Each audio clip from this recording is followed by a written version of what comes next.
want better answers, you have to ask better questions. All right, I wouldn't be doing you guys justice if I did not have something in here about proper prompting. This is something I've learned, and I learned one component of this uh, within the past 10 days.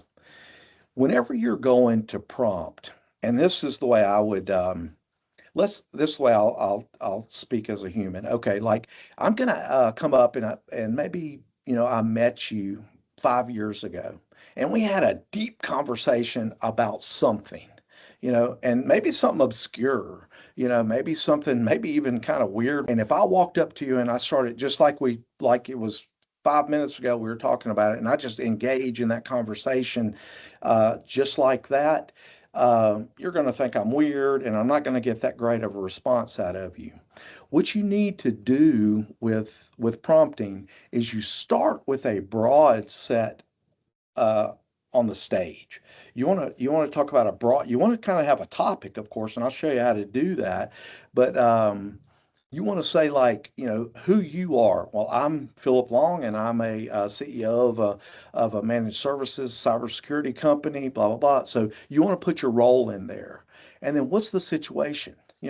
I am currently working, and give it a lot of that kind of information. I need to know this because, and the more that it understands your world, the smarter its response is going to be. But you want to give it a broad context first, because really what AI is doing is nothing like humans do. It's failed its way to success for sure, because it tried everything until it got an answer that was acceptable, and then it just keeps getting better at getting the answers more acceptable. Is a way to say it.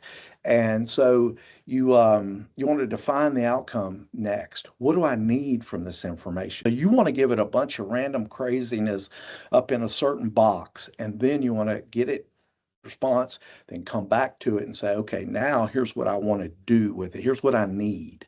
And then you just narrow it down until you get it into that predictable outcome or that format that you really like. And then literally you could save that prompt and build you a robot out of it, build you a specialized agent and give it specialized knowledge, and it would give you that outcome.